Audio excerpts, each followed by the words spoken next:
mutu air minum adalah standar kualitas yang digunakan untuk menentukan apakah air layak dikonsumsi oleh manusia. Standar ini ditetapkan oleh pemerintah untuk melindungi kesehatan masyarakat, memastikan air yang diminum aman dari kontaminasi kimia, fisik, dan mikrobiologi. Di Indonesia, standar ini diatur dalam Permenkes nomor 492 tahun 2010 tentang persyaratan kualitas air minum. SNI 01-3553-2006 atau untuk air minum dalam kemasan. Air minum yang aman harus memenuhi beberapa parameter. Secara fisik, air harus jernih, tidak berwarna, tidak berbau, dan tidak berasa, dengan tingkat kekeruhan dan TDS yang rendah. Secara kimia, pH air harus berada pada kisaran 6,5 sampai 8,5, serta tidak mengandung zat berbahaya seperti logam berat dan nitrat berlebih. Dari segi mikrobiologi, air minum harus bebas dari bakteri seperti E. coli dan total coliform. Selain itu, air minum juga harus memenuhi syarat radioaktivitas agar aman untuk dikonsumsi. Dalam pengolahan air minum, terdapat 3 proses utama, yaitu proses fisika, kimia, dan biologi. Proses fisika dilakukan dengan cara mekanis seperti sedimentasi, filtrasi, dan aerasi, yang bertujuan menghilangkan lumpur, partikel, serta bau agar air tampak lebih jernih. Proses kimia menggunakan bahan kimia seperti koagulasi, disinfeksi, dan penyesuaian pH untuk menetralkan zat berbahaya serta membunuh mikroorganisme selanjutnya. Proses biologi memanfaatkan mikroorganisme baik melalui biofilter atau solvent filter untuk mengurangkan zat organik secara alami sehingga air menjadi lebih bersih dan aman untuk dikonsumsi. Pengolahan air minum terdiri dari 3 tahap utama.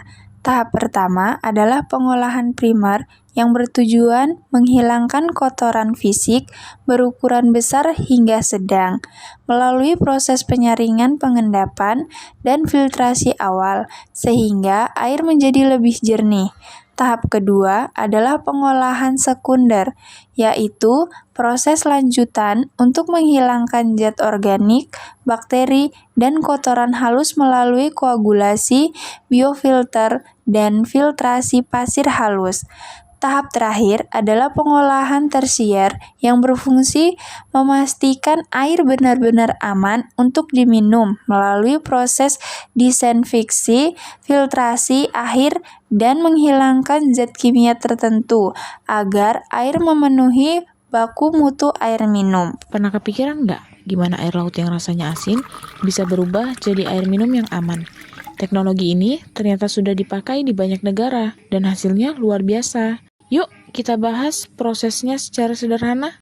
Air adalah kebutuhan utama manusia, tetapi tidak semua daerah memiliki sumber air tawar yang cukup. Di banyak wilayah pesisir, justru yang paling melimpah adalah air laut. Namun, air tersebut tidak bisa langsung diminum karena mengandung garam dan berbagai zat larut lainnya. Untuk mengatasi masalah ini, dikembangkan teknologi pengelolaan air laut menjadi air minum. Teknologi ini memungkinkan kita mengubah air laut yang asin dan kotor menjadi air bersih yang aman dikonsumsi. Tahap 1. Aerasi. Pertama, air laut masuk ke bagian paling kanan yaitu multiple tray aerator. Di sini, air dijatuhkan dari tingkat ke tingkat agar bercampur dengan udara. Proses ini bertujuan untuk menghilangkan bau, mengurangi gas berbahaya seperti hidrogen sulfida, dan mengoksidasi logam seperti besi dan mangan. Tahap kedua, tangki air baku. Setelah melalui aerasi, air turun ke tangki air baku. Tangki ini berfungsi sebagai tempat penampungan awal sebelum air dipompa ke proses penyaringan berikutnya. Selanjutnya, ke tahap ketiga, Bak hasil aerasi. Air yang sudah diaerasi kemudian mengalir ke bak berwarna biru ini. Bak ini menampung sementara air sebelum memasuki unit filtrasi. Tujuannya agar aliran air stabil dan tekanan pompa lebih terkontrol. Di unit reverse osmosis, air yang sudah difiltrasi UF dipompa dengan tekanan tinggi atau menggunakan pompa yang terintegrasi untuk dipaksa melewati membran RO. Membran RO akan memisahkan hampir seluruh garam dan mineral terlarut. Air buangan yang sangat asin disebut brackish atau brine dialirkan keluar. Air yang lolos dari RO sekarang adalah air murni. Air ini ditampung di tangki hasil FRP.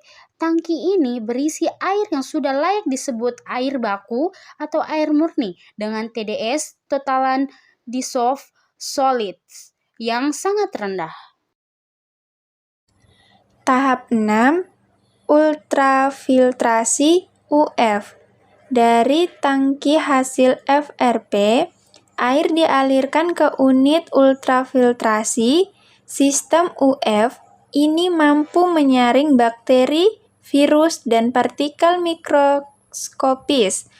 Tahap ini penting untuk mengurangi beban kerja RO hingga membran RO lebih awet dan efisien. Tahap 7. Reverse osmosis RO unit. Ini adalah tahap paling penting dari seluruh proses. Reverse osmosis membran RO memiliki pori yang sangat kecil sehingga hanya molekul air yang bisa melewatinya. Garam, mineral berlebih, bakteri, dan zat terlarut lainnya tertahan. Hasilnya adalah air murni dan sangat aman untuk diminum.